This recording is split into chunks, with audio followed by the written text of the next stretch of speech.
Bom dia, Igreja de Nova Vida do Porto da Pedra. Estamos aqui mais um sábado para estudar com a nossa EBO, onde a gente vai dar continuidade ao estudo do capítulo 3 da Carta de Romanos, da Carta de Paulo, escrita aos Romanos. E vamos orar para que o Senhor abençoe mais essa aula, que Ele seja conosco. Senhor, nosso Deus e nosso Pai, te damos graças por mais essa oportunidade, Senhor, de estarmos aqui para te conhecer, Senhor. Que a gente possa cada dia mais ter sede de te conhecer, querer crescer em conhecimento, Pai. Mas não por soberba, Senhor, mas sim para a gente praticar, Pai. Que a sua palavra, Pai, nos ensine qual caminho a seguir e que através dela a gente possa estar seguindo e estar prosseguindo em te conhecer e cada vez te agradar mais e mais. Que seja o seu Espírito Santo o professor dessa aula, que seja o Senhor o dono dessa aula, que eu seja apenas o seu instrumento, Senhor, que a sua palavra ela não passe de nós, Pai, que eu venha falar apenas aquilo que é a sua vontade, Pai. Senhor, muito obrigada por essa grande responsabilidade, Pai. Muito obrigada por essa grande oportunidade de estar ministrando a sua palavra. Muito obrigada por essa igreja, Pai, que comemora 15 anos, Pai. 15 anos de ministração da sua palavra, que é verdade nesse lugar. Da sua palavra que de fato é praticada nesse lugar. A sua palavra que é ensinada nesse lugar, Senhor. Esteja conosco da Nova Vida do Porto da Pedra. Esteja com a sua igreja aqui na terra, Senhor. Que o Senhor possa permanecer conosco até o grande dia, Pai. Muito obrigada por tudo. Em nome de Jesus. Dos versículos 21 ao versículo 24, diz assim: Mas agora sem lei, a justiça de Deus se manifestou, sendo testemunhada pela lei e pelos profetas.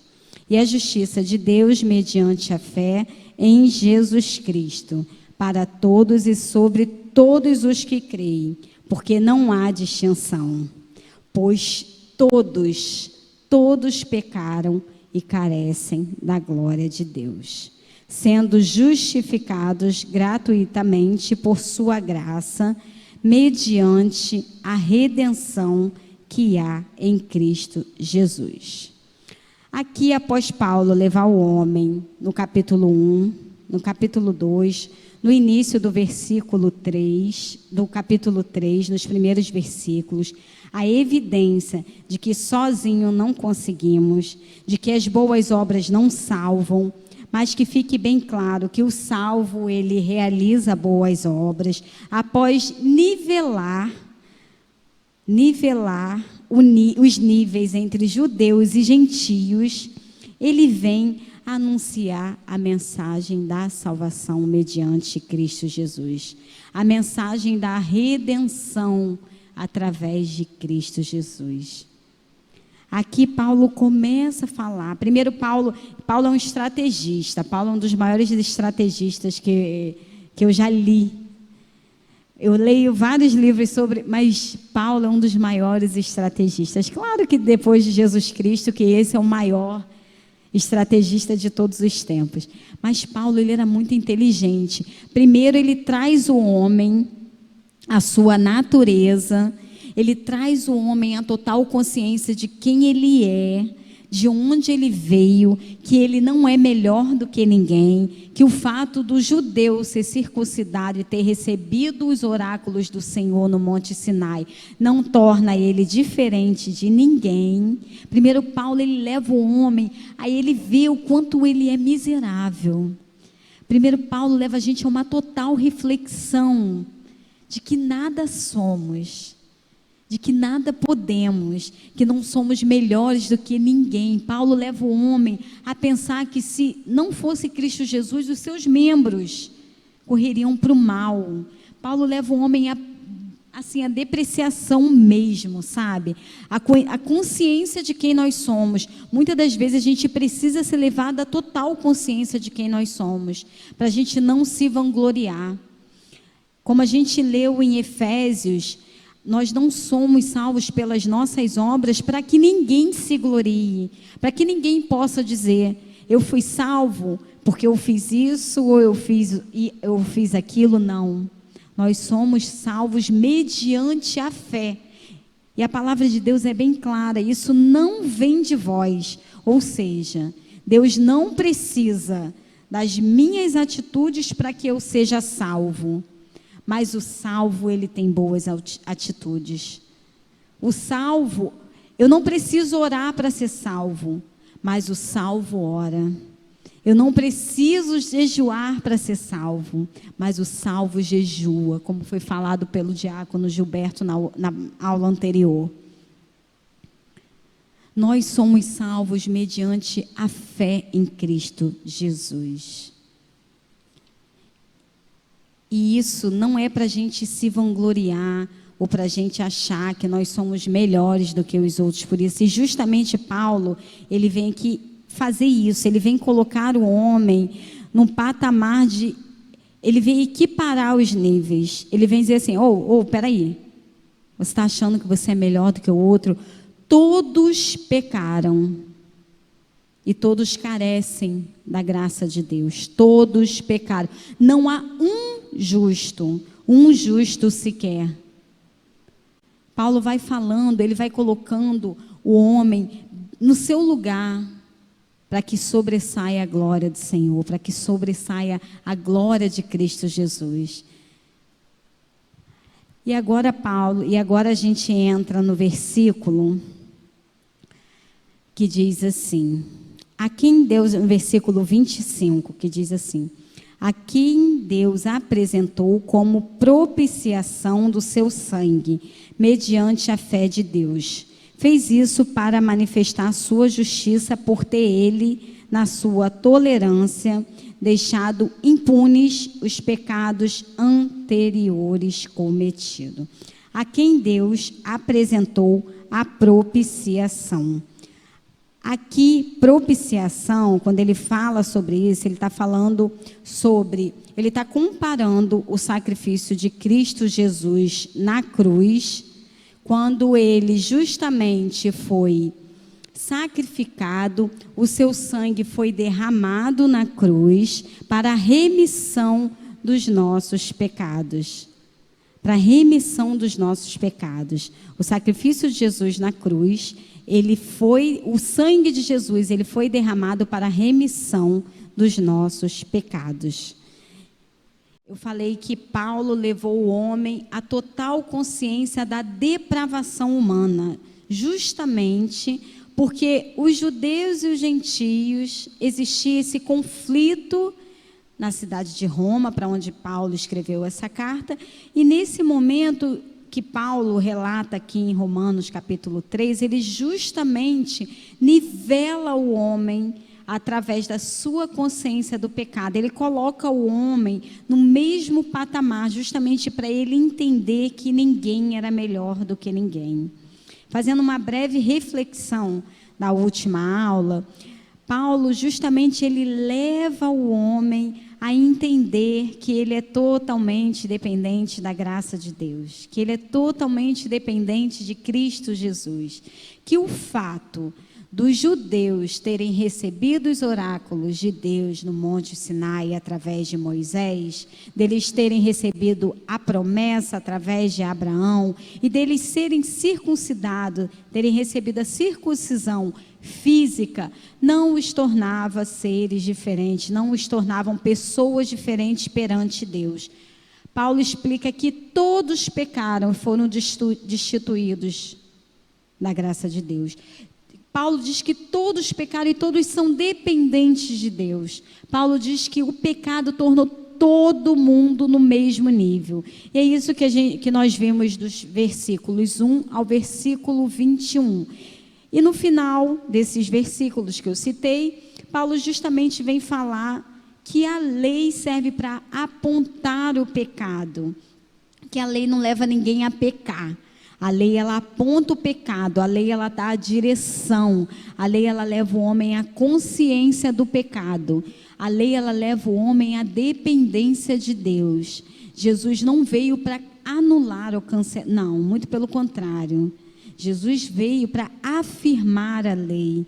E é justamente isso que a gente vai estudar a partir do versículo 22, onde a gente lê assim, do versículo 22 ao 25. É a justiça de Deus mediante a fé em Jesus Cristo, para todos, sobre todos os que creem, porque não há distinção, pois todos pecaram, carecem da glória de Deus, sendo justificados gratuitamente por sua graça, mediante a redenção que há em Cristo Jesus, a quem Deus apresentou como propiciação no seu sangue, mediante a fé.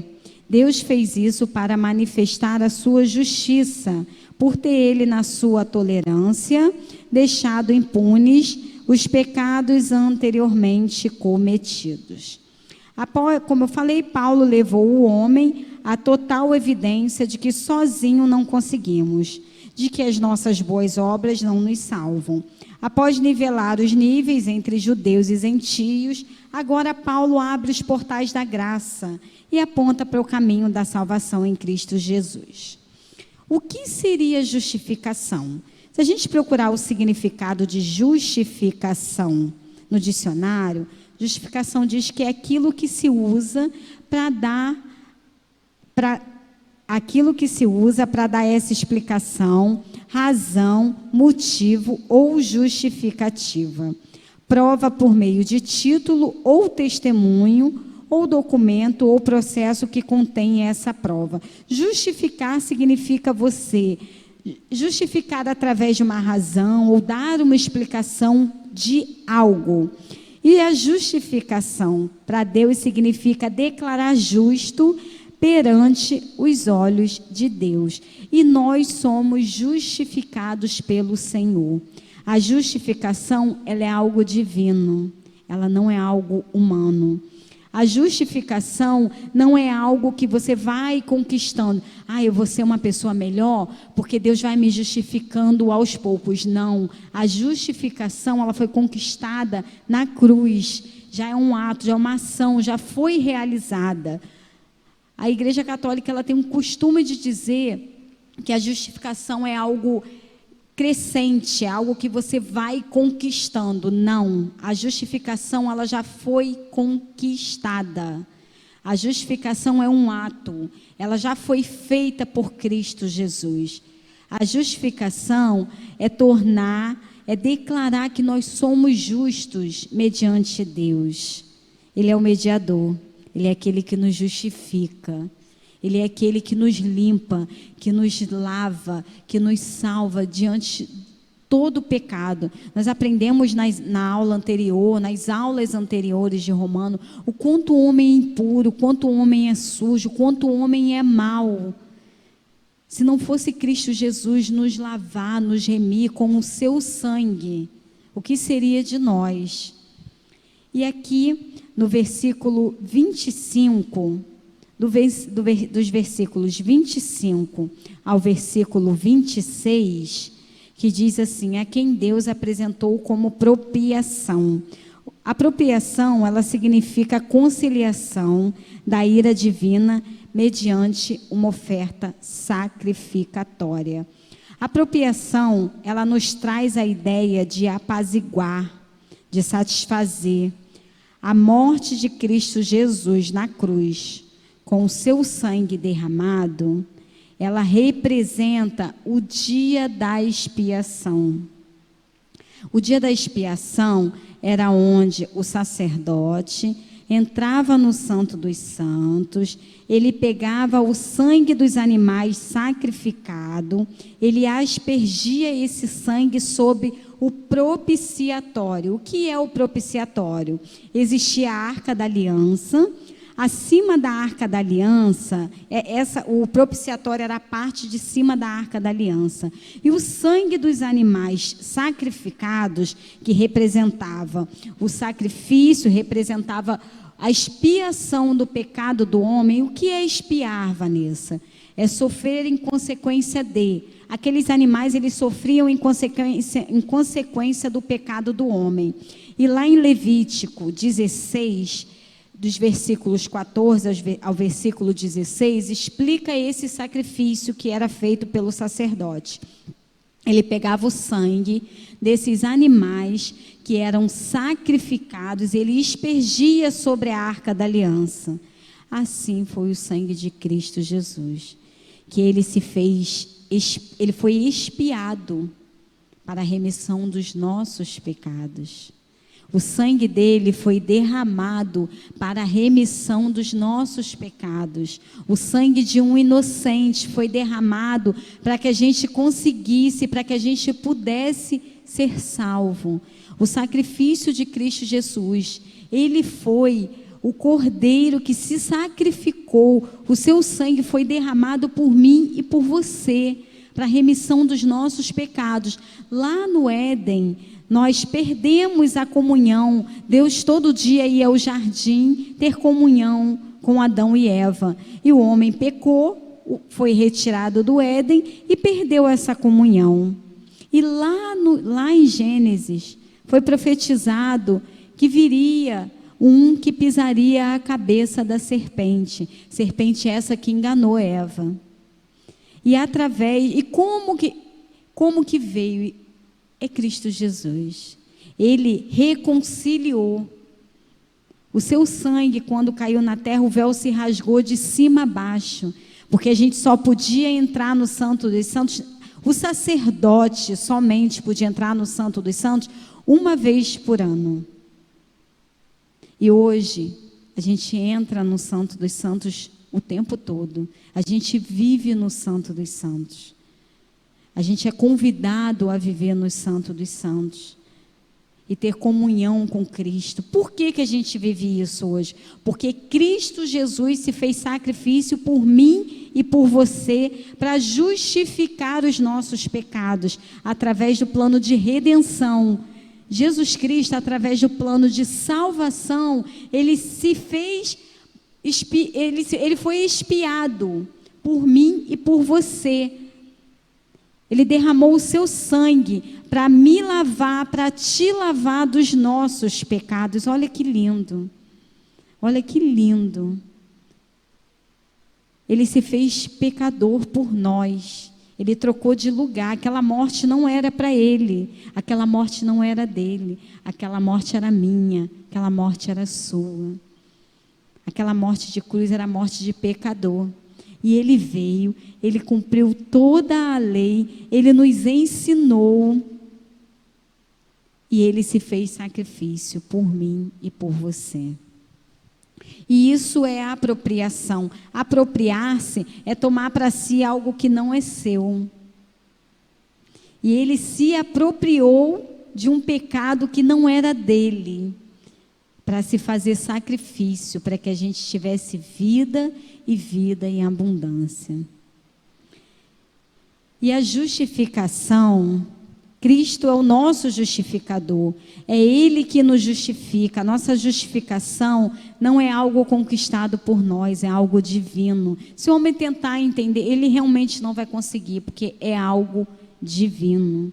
A justificação nos lava de todos os pecados. A justificação nos leva ao lugar de restabelecimento de relacionamento com Deus.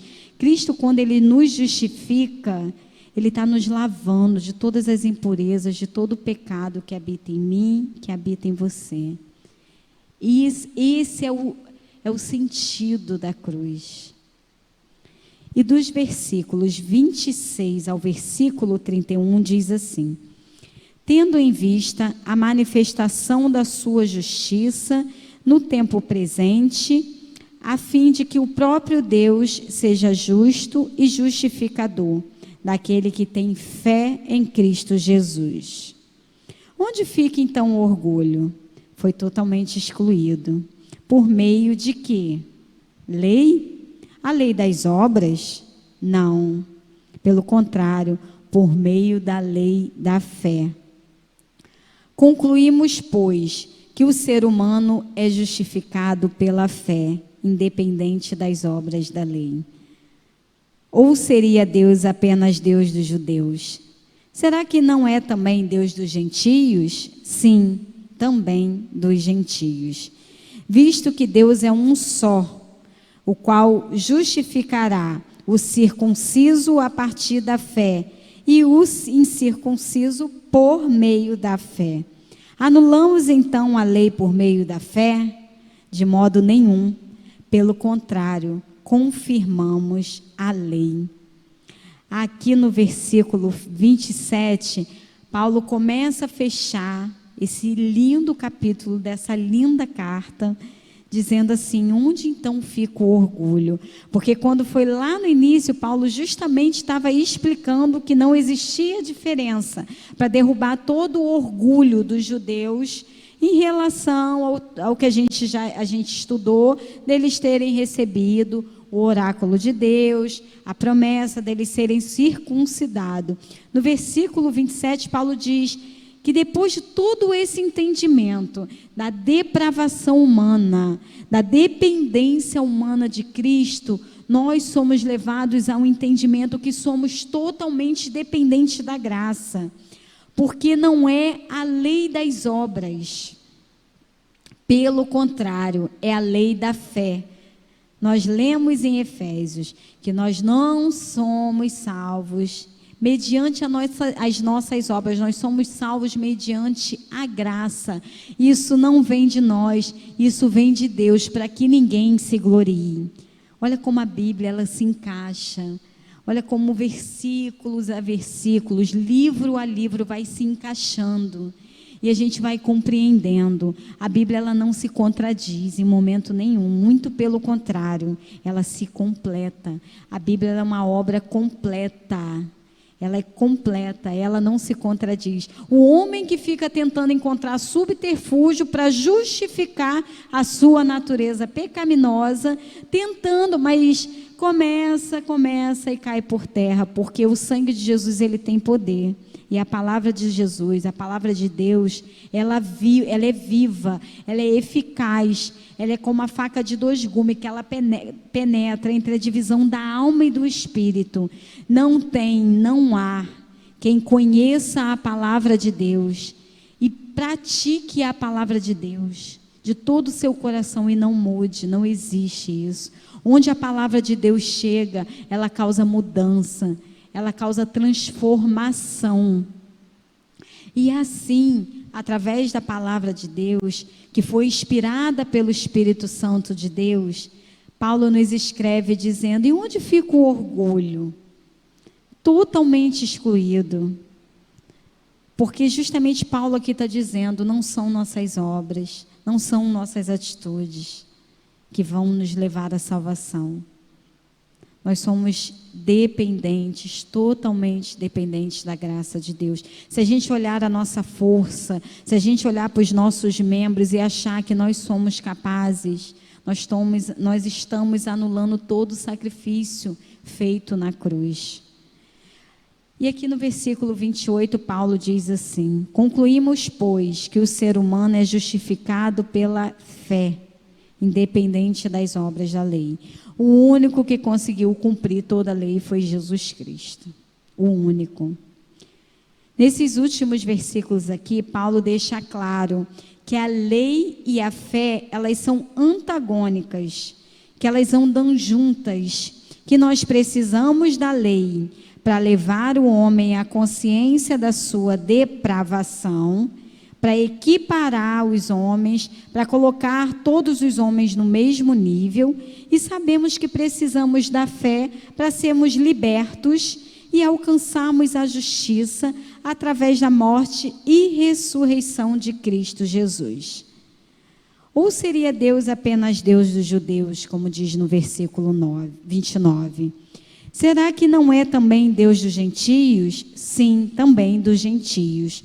Paulo, ele pregava muito voltado para os gentios. Paulo foi um profeta voltado para os gentios. Paulo, ele pregava que a salvação, ela não era um privilégio dos judeus, até mesmo porque ela não era fruto da lei, ela não era fruto das obras, ela era fruto da fé. Então, Paulo justamente aqui está dizendo, se existe apenas um Deus, e esse Deus, ele é Deus dos judeus e é Deus do gentio, onde está a diferença? E ele justamente diz aqui, sim, que Deus também é Deus dos gentios. Que a gente possa ler, que a gente possa entender essa palavra, que a gente possa realmente meditar nessa palavra e entender que nós não somos diferentes ou melhores do que ninguém, porque lemos a palavra de Deus, porque conhecemos a palavra de Deus, porque buscamos a palavra de Deus, porque temos uma religião. Não, nós somos salvos mediante a nossa fé. O que fazemos ou o que somos não justifica a nossa fé. Até mesmo porque se nós precisássemos das nossas atitudes para sermos salvos, nós lemos a nossa natureza. Na aula anterior nós estudamos sobre os membros do homem, a que ponto o homem tem chegado pelo pecado, a que ponto o homem foi levado através do pecado, que o pecado ele é um peso sobre a nossa vida, mas através de Cristo Jesus, através da salvação em Cristo Jesus, através do momento que nós declaramos que o Senhor é o Senhor da nossa vida, o pecado deixa de ser um peso na nossa vida, porque Cristo Jesus é quem nos lava, Cristo Jesus é quem nos redime dos nossos pecados, é quem nos justifica dos nossos pecados.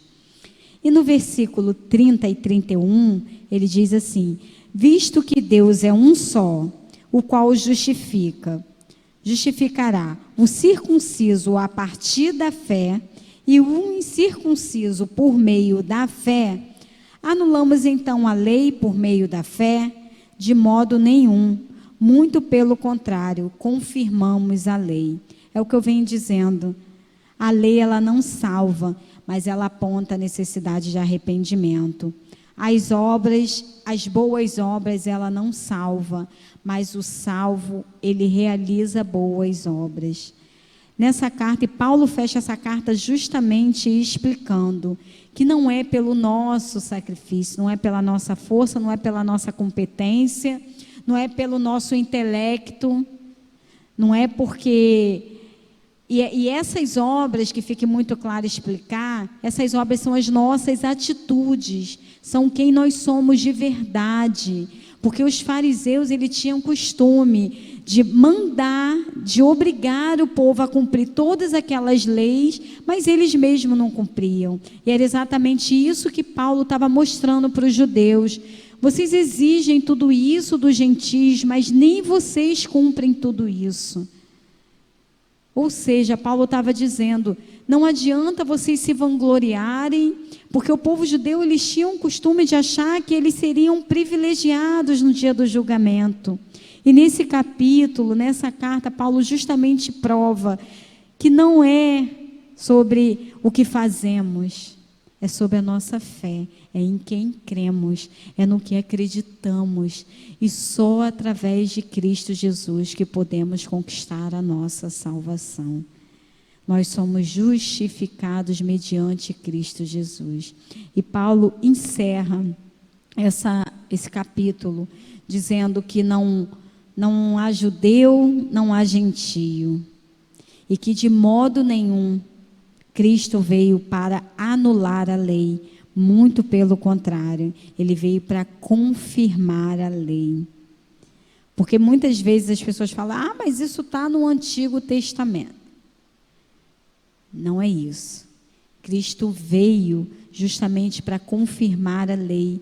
A lei nos mostra o caminho é Ele. A lei nos aponta por onde devemos seguir, mediante a fé, para alcançar o nosso alvo, que é Cristo Jesus. Muito obrigada por mais essa aula. Nós agradecemos. No próximo capítulo, no capítulo 4, o próximo professor já estará dando continuidade à carta de Romanos. Tenha uma boa tarde. Muito obrigada a todos.